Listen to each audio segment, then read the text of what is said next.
Chers téléspectateurs et téléspectatrices de Bamboutos Télévision, bonjour et bienvenue à votre émission Délivrés de la mort et de l'enfer.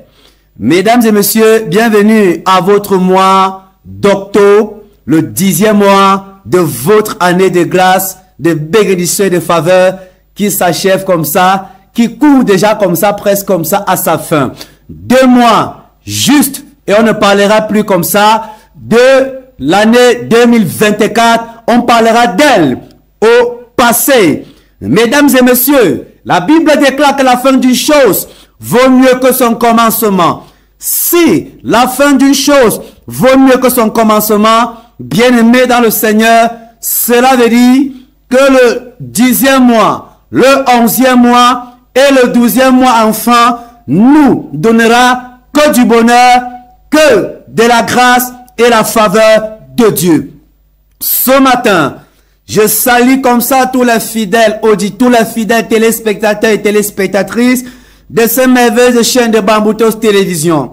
Bien-aimés, que ce Seigneur vous bénisse et que une bonne nouvelle, tant attendue, quelque chose d'inespéré localise votre maison au nom de Jésus-Christ. Nous allons comme ça ce matin, bien-aimés, avant d'entrer dans la parole du Seigneur.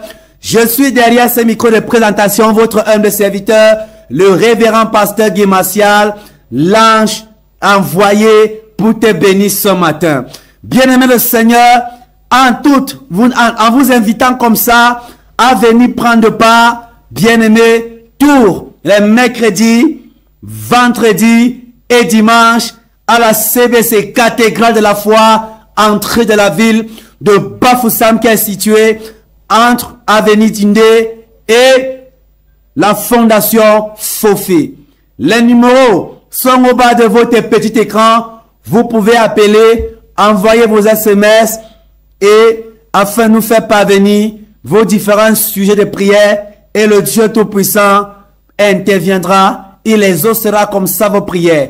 Car s'il y a un Dieu qui exauce, il y a un homme qui a prié. Nous allons entrer ce matin dans la parole de Dieu. Genèse le chapitre 8. Genèse le chapitre 8. À partir du verset 5 jusqu'au verset 8. Il est écrit. Les eaux allèrent en diminuant jusqu'au 10e mois. Le 10e mois, le premier jour du mois, apparut les sommets des montagnes. Au bout de 40 jours, Noé ouvrit la fenêtre qu'il avait faite à l'arche. Il lâcha le corbeau qui sortit, partant et revenant jusqu'à ce que les eaux eussent séché sur la terre. Il lâcha aussi la colombe pour voir si les eaux avait diminué à la surface de la terre. Mesdames et messieurs, chers téléspectateurs et téléspectatrices de Bamboutos Télévision, je prêche et je prie ce matin sur le thème que j'ai intitulé « Enfin au sommet de la montagne ». Enfin au sommet de la montagne. Gloire à Dieu, gloire à Jésus. Je ne suis pas là où je voulais être en cette fin d'année, mais gloire à Jésus, je ne suis pas là où j'étais hier. Répète sa parole à tous ceux qui sont auprès de toi. Dis, gloire à Jésus, je ne suis pas là où je voulais être, mais je ne suis plus là où j'étais hier. Beaucoup de personnes savent se plaindre. Beaucoup de personnes se plaignent. Beaucoup de personnes savent exiger. Seigneur, je veux ci, je veux ça. Tu m'as promis ci, de plus je désire, de plus je veux passer à une autre dimension, de plus je veux embrasser quelque chose dont j'ai toujours rêvé. Mais jusqu'à présent, je ne l'ai pas. En tant que messager de Dieu, je te dis ce matin, gloire à Jésus, tu n'es pas là où tu voudrais être, mais tu n'es pas là où tu étais hier. Et pour cela, rendons gloire à Dieu. Ma Bible déclare, rendez grâce à Dieu en toutes choses, car cela est à votre égard la volonté de Dieu pour vous. Que celui qui a mangé célèbre le Seigneur, que celui qui a faim célèbre le Seigneur, et que celui qui a et qui est dans l'abondance ne se moque pas de celui qui est dans le manque. Gloire à Jésus. Je ne suis pas là où je voudrais être, mais je ne suis pas là où j'étais hier. Pourquoi? Le thème de ce premier jeudi, de cette première émission, délivré de la mort et de l'enfer, est intitulé « Enfin au sommet de la montagne ». Mesdames et messieurs, ma Bible déclare et dit clairement qu'un homme qui s'appelait Noé, dont Noé sera le dernier enfant comme ça, à son père et à sa mère, et son père donnera son nom, Noé, pour lui dire, celui-ci nous relèvera, celui-ci nous soutiendra des travaux pénibles. Oh my God, c'est dans la vieillesse que ses parents doivent l'acquis et doivent dire, toi, Noé, tu dois nous enlever, tu dois nous soutenir des travaux pénibles. C'est ce que veut dire le nom Noé.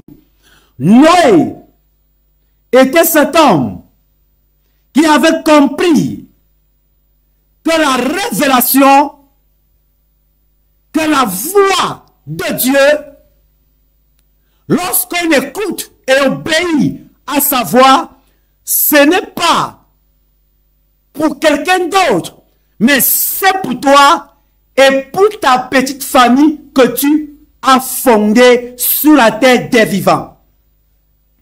Noé doit commencer à marcher avec Dieu étant tout petit. Et dans un rêve, Dieu va lui parler. Et dans un rêve, l'ange de Dieu va lui parler. Et Dieu va lui dire, fais-toi une arche. Fais-toi une arche. Et Noé doit recevoir de manière audible de Dieu les dimensions, le plan de cette arche. Noé savait que Dieu était l'architecte de sa vie. Noé savait que Dieu était l'architecte de sa famille. Noé savait que Dieu, à la personne de Jésus-Christ, était le conducteur de sa vie, était le modérateur de sa vie, était le réalisateur de sa vie. Pourquoi l'acteur ne meurt pas-il dans son film? C'est parce que le réalisateur a prévu que malgré la souffrance, l'acteur ne mourra pas. Et Noé avait cette conscience. Même son nom l'indique. Même son nom l'attribuait déjà. C'est des responsabilités. Comme acteur d'une génération, comme acteur d'une famille, comme acteur d'un groupe de personnes. Quelqu'un a chanté. Ma famille compte sur moi. Mes parents comptent sur moi. Mes enfants comptent sur moi. Mais moi, je compte sur Dieu. Sur Dieu pour mon avenir. Sur Dieu. Je compte sur Dieu. Les parents, le père de Noé, comptaient sur Noé en lui disant, toi, tu vas nous relever des travaux pénibles. Son père comptait sur lui, mais lui comptait sur Dieu. Et le fait qu'il comptait sur Dieu, il doit obéir à la voix de celui sur qui il comptait, à savoir Dieu, Jésus-Christ, l'alpha et l'oméga. Pourquoi? Apocalypse, Jésus doit dire, je suis alpha et je suis l'oméga. Il est en train de dire, je suis la jeunesse, je suis le commencement et je suis la fin. Et dans le livre de Romains, le chapitre 8, verset 14, il est écrit, ceux qui sont fils de Dieu sont conduits par l'Esprit de Dieu. Où vas-tu sans Jésus-Christ? Que veux-tu faire sans Jésus-Christ? Que penses-tu faire sans Jésus-Christ? Sans Christ, tu as échoué. Ma Bible déclare, ne t'ai-je pas dit, si tu crois, tu verras la gloire de Dieu. Plusieurs personnes à nos jours veulent servir Dieu, veulent compter sur Dieu, que par les paroles, mais en action, ils ont démissionné de leur poste. Noé ainsi doit obéir à ce que Dieu doit lui dire. Et il doit construire l'arche. Ma Bible déclare, Dieu parla à Noé et lui dit, construis une arche. Et il va donner à Noé les dimensions, la hauteur, la largeur et même la profondeur. Même la qualité de bois ou du bois qu'il fallait utiliser pour construire cette arche qui était le bateau. Dieu doit lui dire, utilise le bois du gopher. Beaucoup de chrétiens de nos jours, beaucoup d'hommes de nos jours, beaucoup de leaders religieux, acteurs politiques, beaucoup de directeurs, beaucoup de coordonnateurs pensent faire d'eux-mêmes. Or, ils oublient qu'ils sont dans une vision. Étant dans la vision, il faut suivre celui qui a la tête de la vision afin de réaliser, afin d'accomplir sa vision. Il faut l'obéir. Beaucoup de personnes, le bilan de leur fin d'année,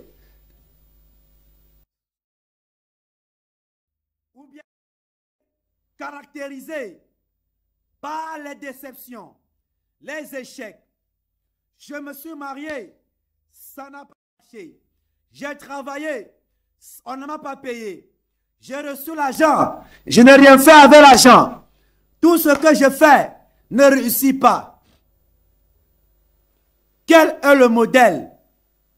Vous faites selon quel modèle? Celui qui fait du bien fait pour lui, et celui qui fait du mal fait également pour lui-même. Mesdames et messieurs, Noé ici avait reçu les conseils. Dieu lui avait conseillé. Dieu lui avait dit, écoute mon enfant, tes parents comptent sur toi. Je te conseille, compte sur moi. Et si tu veux compter sur moi, voici ce que je veux faire à la suite des temps. Je veux détruire la terre parce que ce peuple est méchant. Parce que la terre est méchante. Parce que la terre est corrompue. My God. Et Noé doit aimer Dieu. Et doit dire Amen. Et ainsi soit-il. Et doit dire Seigneur, je ferai selon ce que toi Dieu, tu me dis. Et non ce que mes sentiments ou et non ce que mon entourage me dit. Et il doit construire l'arche. Par la foi, Noé construit l'arche.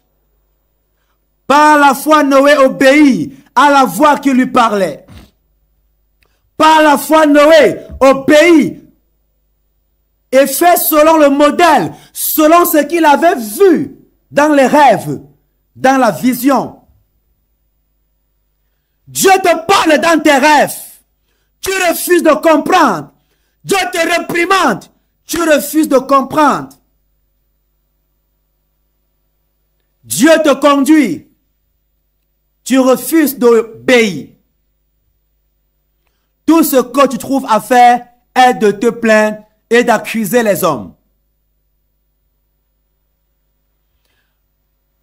Arrête d'accuser les hommes, tes frères et sœurs.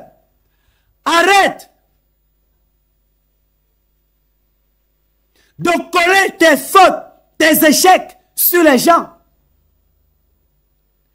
prends tes responsabilités entre tes mains. Arrête de dire on m'a abandonné. Arrête d'attribuer ta croix aux gens. Ma Bible déclare dans Matthieu chapitre 10, à partir du verset 30, et dans le livre de Marc chapitre 8, à partir du verset 34, Jésus dit, si quelqu'un veut me suivre, qu'il renonce à lui-même, s'en charge de sa croix et me suive. En d'autres termes, prends tes responsabilités entre tes mains et suis-moi, et je te bénirai et je te donnerai ce que tu recherches. Noé, après avoir construit l'arche, se retrouve comme ça dans l'arche avec sa femme, ses fils et les femmes de ses fils. Et tout animal ou animal sur la terre, selon leur espèce, se trouva dans cette arche avec lui, le mâle et sa femelle. Le mâle et sa femelle, selon son espèce. Noé ne pouvait pas fermer l'arche. Si toutes les espèces vivantes, tous les répliques que Dieu avait créées sur la terre n'étaient entrées dans l'arche, même la tortue devait entrer dans l'arche afin que Noé puisse fermer la porte de l'arche. Chaque famille doit avoir une arche. Chaque homme doit avoir son arche. L'arche de prière. L'arche de prière. L'arche de sacrifice. L'arche de dîmes. Et l'arche de prémices. L'arche de prière. L'arche de sacrifice. L'arche de dîmes. Et l'arche des prémices. La Bible déclare, tout enfant mâle, tout enfant premier-né appartient à Jésus, appartient à Dieu, est serviteur de Dieu. Je suis choqué pour les hommes et des femmes de Dieu qui prêchent contre les prémices, contre les dîmes, contre les principes de Dieu. N'oubliez pas, bien-aimés dans le Seigneur, n'oubliez pas et n'oubliez jamais que tout ce que vous recevez, premièrement, la chose appartient à Dieu. Même quand tu viens de commencer le travail, ton premier salaire et la prémisse, donne-la à Dieu. Toi qui travailles et ne vois pas ce que tu fais, chaque jour, je prie mes finances, ça n'avance pas. Je prie mon travail, ça ne marche pas. Quand j'ai l'argent, je tombe malade ou je garde en vol. Tout ce que je fais, mes finances sont menacées. La protection de ces finances est ce que Dieu appelle la dîme. Il dit, vous me volez. Et vous dites, en quoi t'avons-nous volé? Il dit, dans les dîmes et dans les offrandes. Oui.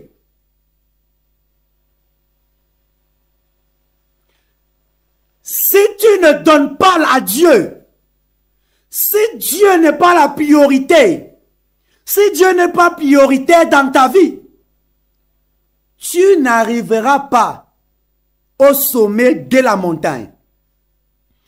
Et ici, j'entre dans mon message proprement dit. Que dit la parole du Seigneur? Les eaux allèrent en diminuant jusqu'au 10e mois. Le 10e mois parut le sommet des montagnes. Le 10e mois parut le sommet des montagnes.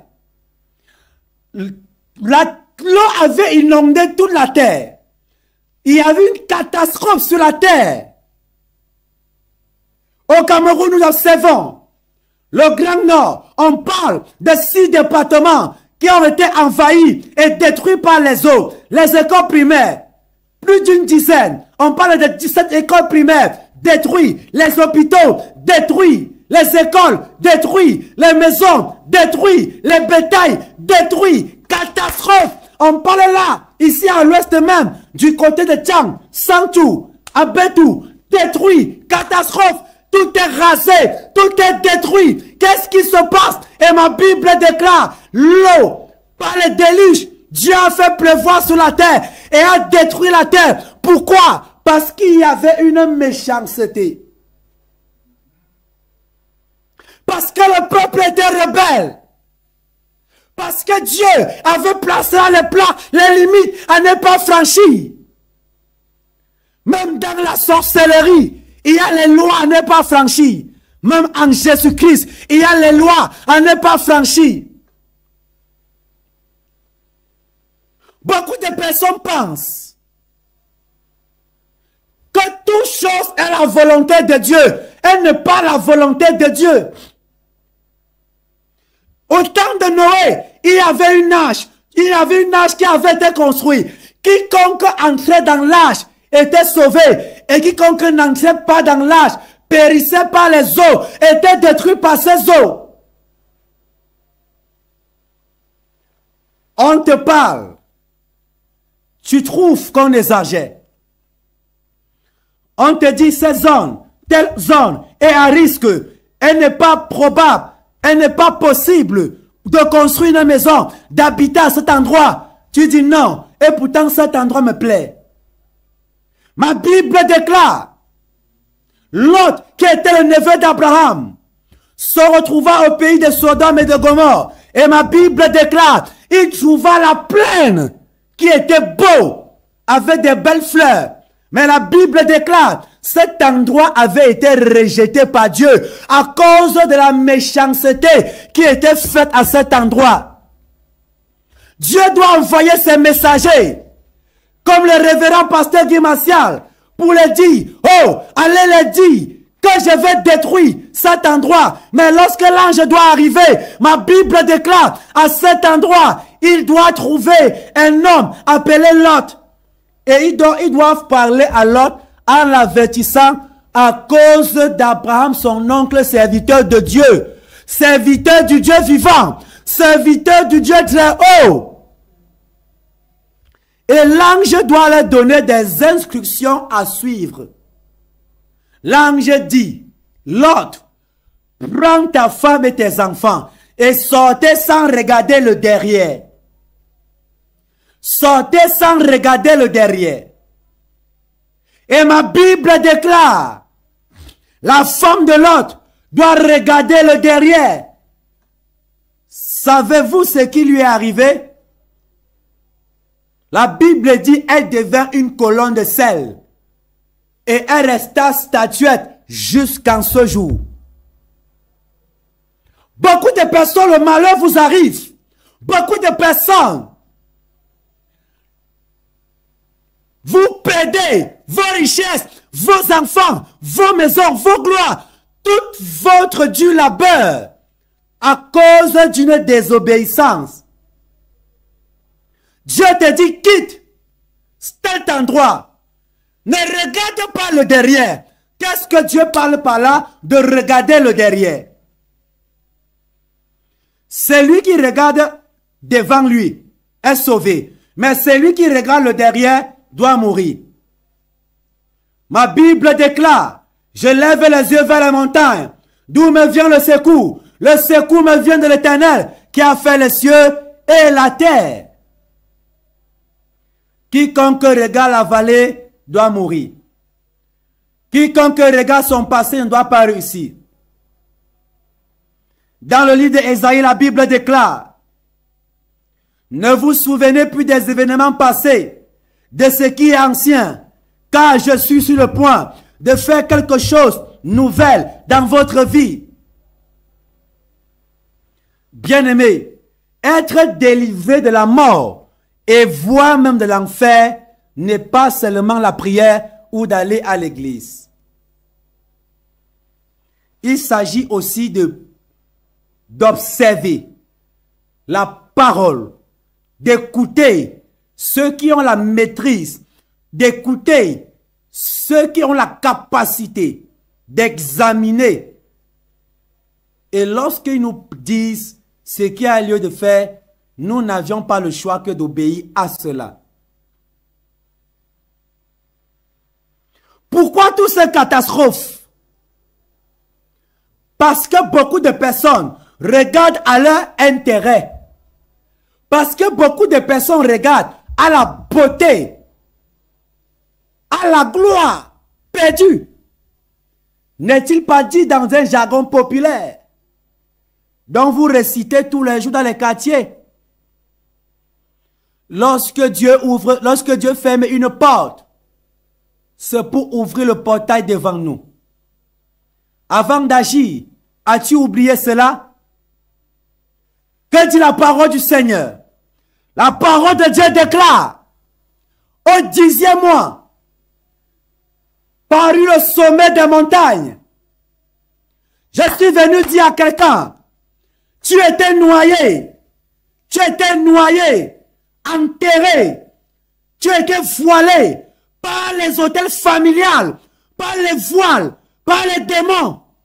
En ce 10e mois, si tu t'accroches à Jésus, ta tête, certainement, va sortir des eaux. Si tu obéis à Dieu, tu obtiendras la délivrance.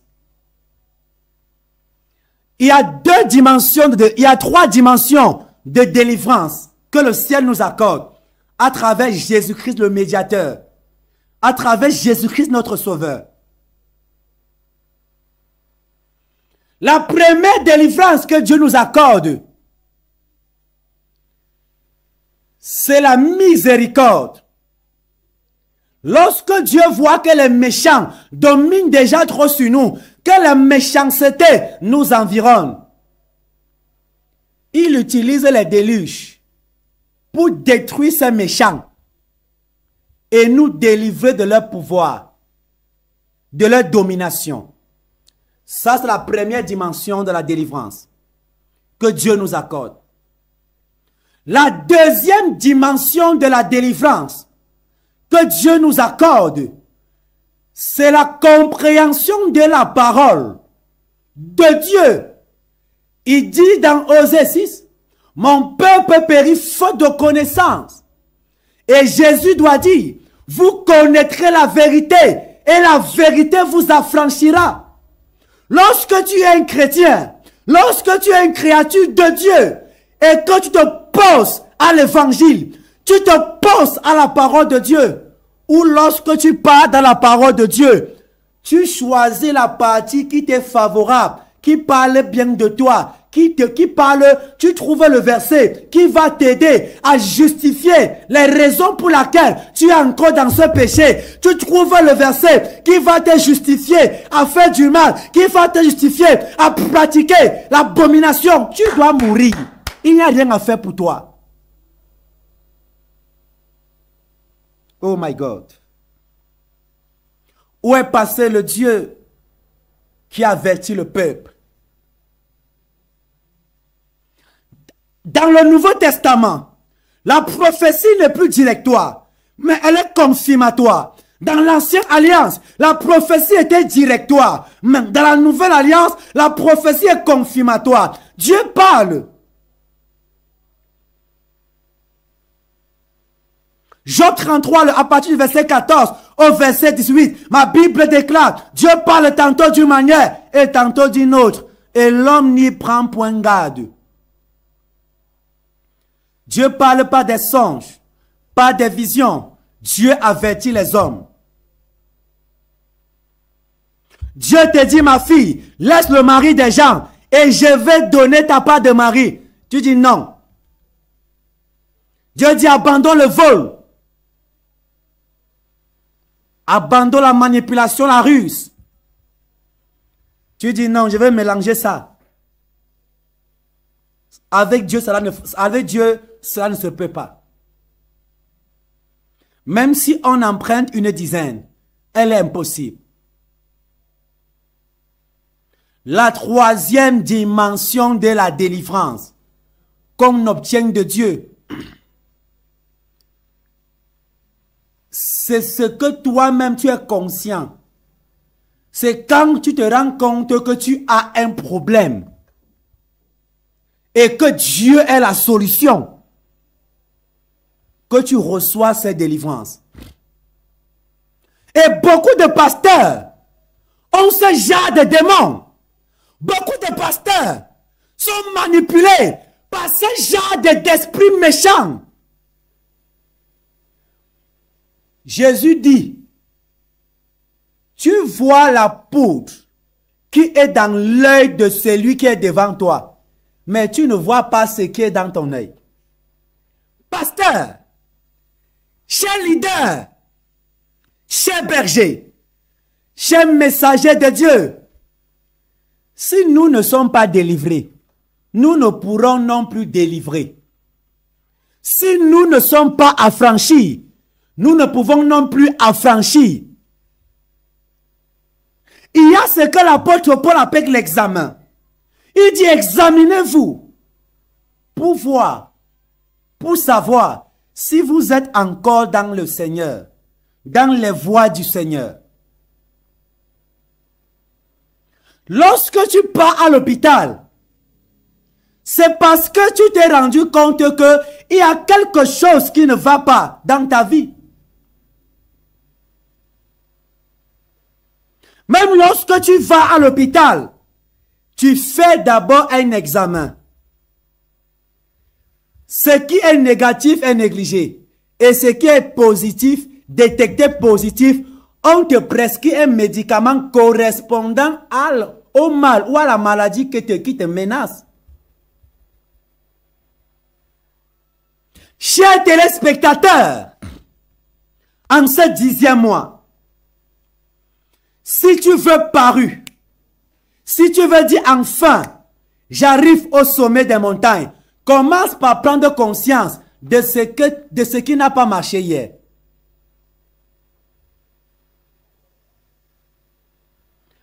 Prendre conscience de ce qui n'a pas marché hier.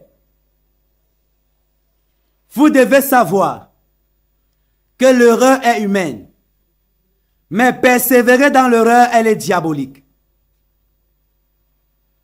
L'erreur est humaine, mais persévérer dans l'erreur est diabolique. On te reproche tous les jours d'un fait. Est-ce que tout le monde peut te détester? Est-ce que tout le monde peut t'haïr? La réponse est non. Si tout le monde te dit, ce que tu fais là n'est pas bien, ce que tu fais là n'est pas bien, ce que tu fais là n'est pas bien, ton comportement n'est pas bien, pasteur ce n'est pas bien, mon frère c'est pas bien, ancien c'est pas bien, femme ce n'est pas bien, enfant ce n'est pas bien, jeunesse ce n'est pas bien, abandonne cela. Dans la vie, tout le monde ne peut pas te détester et tout le monde ne pourra pas t'aimer. Mais au moins, lorsqu'on te reproche d'un fait, plusieurs personnes te reprochent d'un fait, bien-aimé, repens-toi et ne recopie plus. Jésus dit dans sa parole, le juste tombe 7 fois et 7 fois il se relève. Mon frère, ma soeur, tomber n'est pas interdit. C'est rester doux qu'on est tombé qui est interdit. Tomber n'est pas interdit. C'est rester à terre, au sol, d'où on est tombé, qui est interdit. Beaucoup de conducteurs, beaucoup de ceux qui délivrent ont besoin de la délivrance. J'ai aimé un livre qu'un éminent serviteur de Dieu, Docteur Olokoya, a écrit. Il dit, quand celui qui délivre a besoin de la délivrance. Beaucoup de personnes disent, Dieu m'a dit. L'Esprit de Dieu m'a dit. Et pourtant, c'est l'esprit de l'autel de sa famille qui lui a parlé parce que sa vie est sous l'influence de cet autel familial. Parce que sa vie est influencée par les idoles de sa famille, par les alliances que ses parents ont tissées. Il refuse. Oh my God. Pourquoi au 10e mois, on doit subir encore les problèmes de plusieurs janvier passés? Si après plusieurs années, tu es resté sur place, malgré tous tes efforts, c'est parce qu'à quelque part, il y a quelque chose dont tu as désobéi. Et la chose contrôle ta vie, a pris effet dans ta vie, a pris possession dans ta vie, a même pris obsession dans ta vie. Dans le livre de Jean chapitre 14, le verset 30, c'est Jésus qui parle, ce n'est pas un disciple. Jésus dit, je ne parlerai plus guère avec vous. Je ne parlerai plus guère avec vous. Le prince de ce monde vient et il n'y a rien de lui en moi. Il dit, levez-vous et partons. Attends, si les démons te poursuivent, si Satan te réclame, c'est parce qu'il y a quelque chose de lui en toi. Si les autels sataniques et maléfiques contrôlent encore ta vie, c'est parce que il y a quelque chose qui lui appartient dans ta vie. Le diable ne peut pas poursuivre une personne pour rien. Un démon ne peut pas poursuivre une personne pour rien. Il y a les personnes qui ont envahi les églises à la quête d'une délivrance. On dit démon sort, je ne sors pas. Fire, water, sort, il ne sort pas. On dit que le pasteur est incompétent. Le problème n'est pas le pasteur. Parfois, c'est que toi-même, tu connais que le démon, que la maladie, ce qui te fait mal dans ton ventre là. Tu as mangé l'argent d'un homme en le promettant le mariage et tu as refusé de l'épouser. Tu sais que tu as escroqué quelqu'un. Tu as volé quelqu'un. Et tu aspires paraître au sommet de la montagne. Elle n'est pas possible. Plusieurs personnes sont liées dans les eaux, contrôlées par les esprits marins, contrôlées, envahies par les eaux. Pourquoi? Parce que leur vie n'est pas claire, leur vie n'est pas propre. Pour s'approcher de Jésus-Christ, pour prier Jésus-Christ, il faut être digne. Et quand tu es digne, il travaille et il opère puissamment et victorieusement dans ta vie. Chers téléspectateurs, au 10e mois, paru au sommet des montagnes, paru le sommet des montagnes. Pourquoi la montagne? La Bible dit, vous seriez la tête et non la queue. Quand la tête est noyée, forcément la queue sera noyée. Quand la tête a un problème, forcément la queue aura un problème. Quand la tête a pris mauvaise direction, la queue doit le suivre. Vous qui êtes les parents, vous devez les conseiller aux enfants. Vous conseillez vos enfants que 18 heures ne vous trouvez jamais à la maison. Mais c'est après minuit que tu arrives à la maison. Tu entres à la maison quand les enfants dorment. Et tu sors quand les enfants dorment encore. Quelle éducation, quelle chose, qu'est-ce que tu veux que ces enfants pratiquent? Tu dis aux enfants, l'alcool n'est pas bien. Mais c'est toi qui envoies ces enfants aller au bar, t'acheter la boisson. La cigarette n'est pas bien. C'est toi qui envoies les enfants aller en acheter. Mais ce n'est pas possible. De qui se moque-t-on? Quand c'est lui qui a la tête, quand un mauvais directeur, quand un mauvais conducteur, oh my God, quand la tête a un problème, la queue aura un problème. Quand c'est lui qui a la tête, croit tout connaître, refuse les conseils, ne veut rien entendre, ne veut rien comprendre, dit je suis monsieur, connais tout, tu as échoué. Même l'entreprise ne doit pas évoluer, ne marchera pas. Cher directeur, cher berger, cher leader religieux, leader politique, chef traditionnel, chef de famille, bien-aimé le Seigneur, Dieu compte sur vous. qui est la tête. S'il vous plaît, faites bon usage. Faites bon usage et le sommet des montagnes apparaîtra. Dieu a fait la terre. Dieu a créé les hommes de telle en sorte que les hommes devraient dépendre les uns et les autres. Je dois vous choquer ce matin en disant, vous qui priez demandant l'argent à Dieu, c'est un problème. La première chose que Dieu a donnée à l'homme n'était pas l'argent, mais un emploi. Dieu a créé un jardin. Et dans ce jardin, il avait tout mis. Et a donc placé l'homme pour cultiver et pour garder. Et a dit à l'homme, tu dois manger tous les fruits. Toute personne qui demande l'argent à Dieu et qui est paresseux, qui a un esprit de paresse, bien-aimé, tu ne recevras pas. Écoutez le messager de Dieu. Écoutez le messager de Dieu. Dieu m'a mandaté. J'ai reçu ce message de Dieu pour te parler, pour annoncer à la région de l'Ouest, pour annoncer au peuple africain. Réveillez-vous. Travaillez.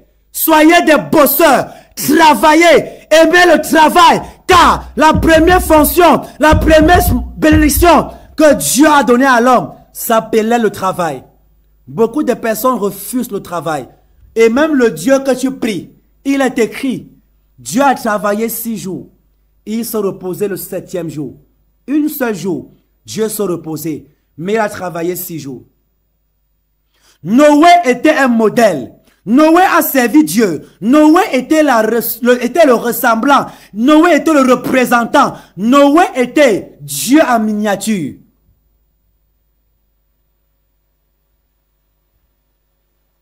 Mais regarde-toi. Tu refuses d'aider, de travailler. Et tu dis, Dieu, bénis-moi. Est-ce que tu sais que Dieu, pour te bénir, doit bénir que ce que tu as en tes mains? Il dit, je bénirai l'œuvre de vos mains. Qu'est-ce que tes mains ont? Dieu pourra bénir. Mon technicien préféré, à savoir M. Faré Bello, c'est un grand technicien. Il est à son poste. Et à son poste, Dieu lui bénira.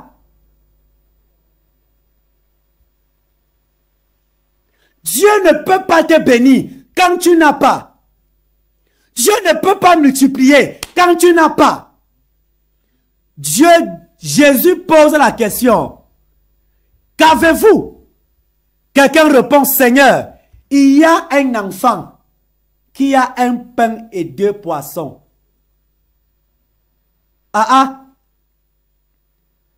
Plusieurs veillards refusent de travailler, ils n'ont rien. Plusieurs personnes n'ont pas, mais ce sont les enfants qui en ont. Tu commences à dire, Dieu ne m'a pas béni, mais il a plutôt béni mon enfant. Voleur.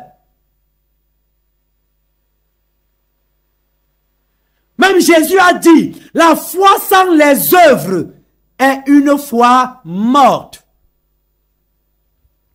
Plusieurs personnes disent, j'ai la foi, mais vous n'aviez pas la foi, votre foi est morte.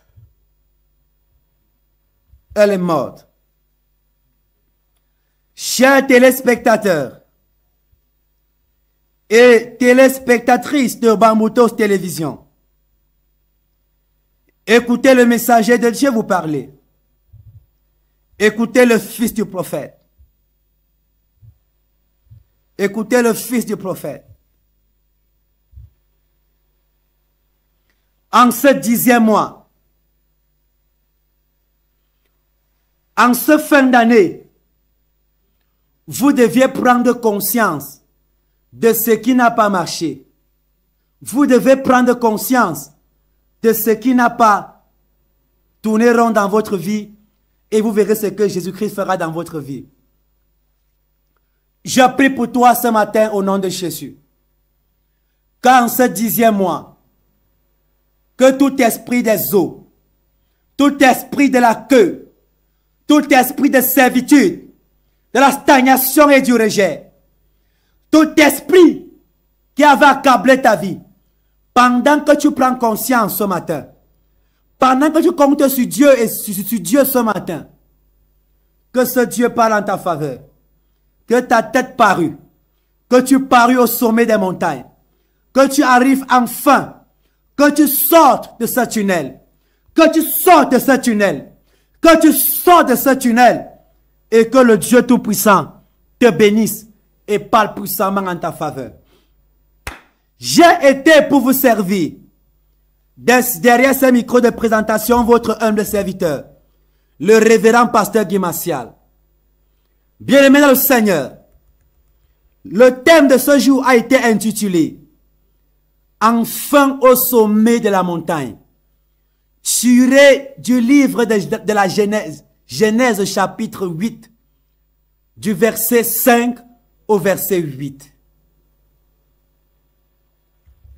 Vous qui avez besoin d'une église où la parole de Dieu est prêchée dans son intégrité, dans sa toute puissance, venez adorer le Seigneur avec nous à la cathédrale de la foi, entrée de la ville de Bafoussam, dont l'église est située derrière l'agence Avenue Dundé, rue Docteur Ndam, avant la fondation Fofi.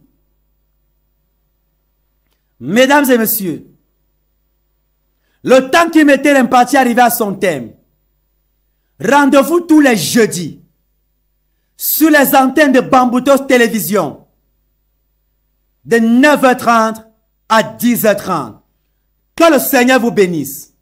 Rendez-vous la semaine prochaine, même heure, même chaîne. Restez scotchés et restez connectés. Que Dieu vous bénisse. Shalom, shalom.